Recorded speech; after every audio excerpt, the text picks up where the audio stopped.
Welcome to the Carriker Chronicles, the People Show. Checking the Post for Husker Nation, brought to you by XCancer. Check them out at xcancer.com. Today I'm joined by Husker team captain, Mr. Garrett Nelson. How you doing, my friend?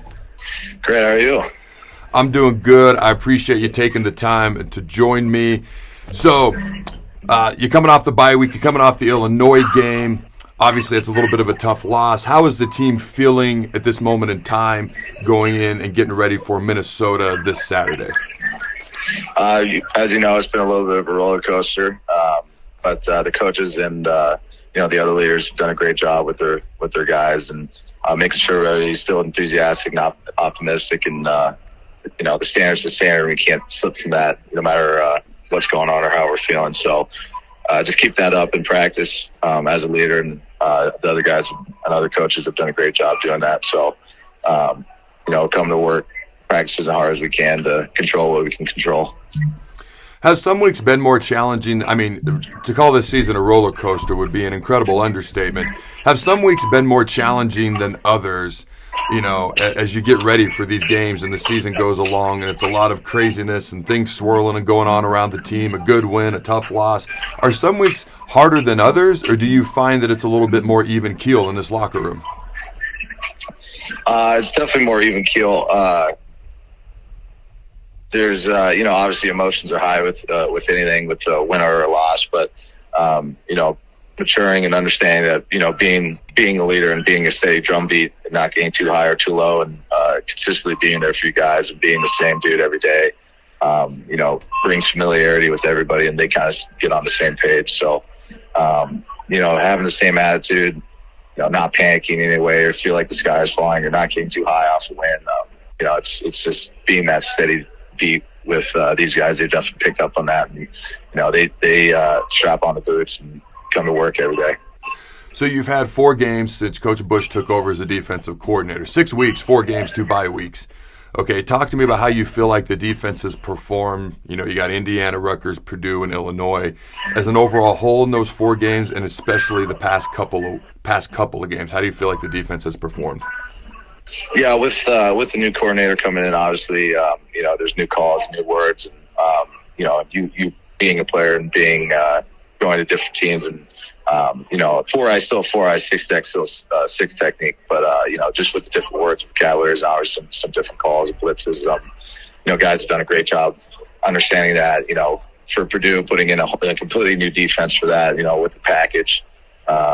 So there's been a lot on our plate for these guys, and I've studied and understood and done a really good job with all the adjustments, new words, new defenses.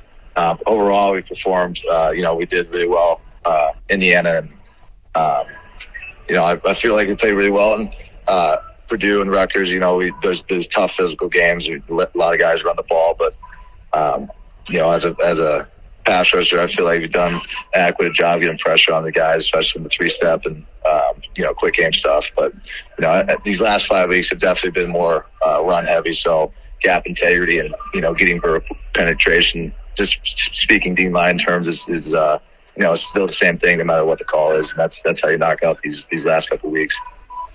Yeah, it's interesting. I always likened learning a defense to people who would ask about how do you learn a defense, especially if they weren't too familiar with football. I'd be like, well, it's like learning a new language. It's like going to learn a bunch of vocab is essentially kind of what it is, even with the new coordinator and new things that they're going to say. So it's kind of similar to like memorizing vocabulary words or a foreign language when I was back in school. I don't remember much from Spanish. Me llamo Adam is about all I retained from 2 years of Spanish in high school. But anyways, I digress. So and that was actually going to be my next question. You brought up the pass rush. You got a lot of guys who can get after the quarterback, obviously. Some of the guys fans wanted to keep an extra eye on were yourself, Caleb, O'Shawn. How do you feel like that your trio, and obviously there's other guys as well you can talk about too, has been able to get after the quarterback consistently or not this year? How do you feel about that specifically? I feel like we've done a very good job. Obviously, it's been a ton of teams with 3-step and drop, 3-step and quick game, out to the flat and stuff like that. So making a sack, when I always, in my mind, when I see teams like that, they only throw the ball maybe 20 times like Illinois does. It's all 3-step and quick game. Making a sack in my mind is my job that week. Obviously, they're going to run the ball, the 60 other snaps. So when that opportunity arises, making a sack from a conversion and doing a play action version on a front or back side of a zone and making the sack is something that I need to do in that pass rush that week when I see that. But with teams like Illinois or Georgia Southern, who throw the ball 60 times, that's when you really pin your ears back and you see that trio rotate and get pressure and sacks and force fumbles. So we've done a great job doing that. Just make sure you stay on that track and understand what these last weeks are. Like I said, they're going to be a majority run. They're only going to throw the ball maybe 20 times. So each week just producing a sack from a conversion or, not playing behind, making sure the offense that, plays behind the sticks and we get those guys off script and, force them to pass set and, help the offense out in any way to get a lead so they feel like they can get off script and throw the ball more. So when you're a defensive guy, obviously you love it when the offense scores. It goes without saying. That's anybody. But the past couple of games, and obviously Illinois is a very good defense. Casey gets banged up. Maybe you view that game a little bit differently than previous games. But the past couple of games, and especially in Purdue, but the time of possession and the amount of plays that the opponents have had the ball and the amount of plays they've ran versus our offense, the past two games combined, our opponents have had the ball for an hour, 20 minutes, and 5 seconds, and we've had the ball for less than half of that, of 39 minutes and 55 seconds, and they've ran 171 plays to our 101. In fact, Purdue ran 101 in that game alone, which is the same amount of plays we ran the past two games combined. So as a defensive guy, does it get frustrating when it's a short drive? Does it get frustrated even when they score quick but you're not getting much rest? Like, how do you feel? How do you react to something like that? Making sure everybody has a mentality of, put us on the field no matter what. Obviously, like you said, having 80, 90 to 100 snaps on defense is frustrating. Time of possession is huge, especially in the Big Ten. It's when, you have 8, 9 minute drives and you have a lead, that's how you keep the other offense on the sideline. That's how you win these games, especially in the Big Ten. So, we have athletes and good enough players on this team to go score, like you said, in that 1 minute drive. But, making sure we possess the ball for, more than half the game is another huge thing. I'm not an offensive guru, but, just observations of, how teams win games. It's not frustrating because our mentality is obviously put us on the field. We want to go play, we want to go hit.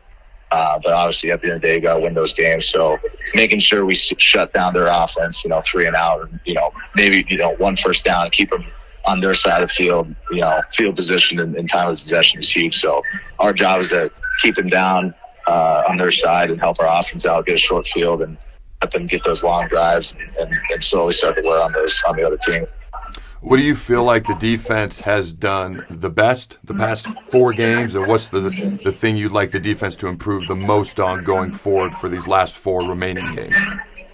The biggest thing is dudes have been in the right spot, being in our gap or doing our job, but excelling in that role. Not only being in our gap, but getting penetration 2 yards in the backfield to help middle linebackers run off double teams or get run throughs or have clean shots on these dudes instead of just being in our gap. And, we've done a good job of that and understanding the new defenses and doing our job. Done an adequate job, but just excelling in our role and truly understanding what we need to do, with zone and gap schemes, getting penetration and excelling in our job as a D-line. But, everybody on the defense has improved their run fits and understanding what our job is and where we're fitting on different plays, but just excelling in that role and understanding how to excel in that role. If there was one thing you'd like the defense to improve upon the most these last 4 games, what would that be? I would have to say holding teams. We have I think top 4 rushers in the country now. Last year did a really good job, but it brings me to Kenneth Walker when we played Michigan State, holding that guy, I think, less than 80 yards. The biggest thing I want to do is attack these running backs these last couple of weeks weeks, make sure these guys get held to less than 100 yards and get pretty much taken out of the game so they can start teeing off on these offenses, with their biggest weapon out of the equation. Hey, so obviously, the hard thing's kind of still ongoing. I got to be smart and all that good stuff. But a few months ago when it was getting, it's a lot more interesting, there was obviously a lot of people that reached out and support, and I appreciated that. And Garrett was one of those guys that reached out multiple times. So I just wanted to say that I appreciated that, and thank you for that support. Of course, man. I mean, once you're in the Black Shirt family, you got to take care of each other. And, obviously you're a model to me, so just got to make sure, your brothers are all right. So, I'm obviously wishing you the best health and keep improving, for you and your family. So I appreciate it. Hey, actually, I got one last question for you. So I think I interviewed you like right after you signed or you had just committed or something like that. And I asked you what the first thing you were going to do when you got on campus was. There was another recruit. He's no longer here. If I said his name, he's well known. He went elsewhere. His first response was to go to Runza, which is not a bad response at all. He's like, I've never had a Runza. I want to go to Runza. And then after he did it, he tweeted me a picture or whatever. Do you remember what your response was when I asked you that same question? Do you happen to remember that? Go lift and work out. Yep, that's exactly what you said. And I'm like, Nebraska fans are going to love this guy. So I've always wanted to see if you remembered that. So I thought that was a great answer. I appreciate it. All right, until next time, Husker Nation, go Big Red, and always remember, throw the bones, baby. This show is brought to you by XCancer. Join the fight at XCancerStore.com and support your loved ones, your neighbors, and cancer fighters all over the world and help them gain access to revolutionary treatments. XCancerStore.com has a wide variety of t-shirts and merchandise supporting a wide variety of cancer battles so you can show off the colors that matter. Proceeds from each purchase not only help those at home, but also cancer fighters in Tanzania, Africa. Check them out at XCancerStore.com.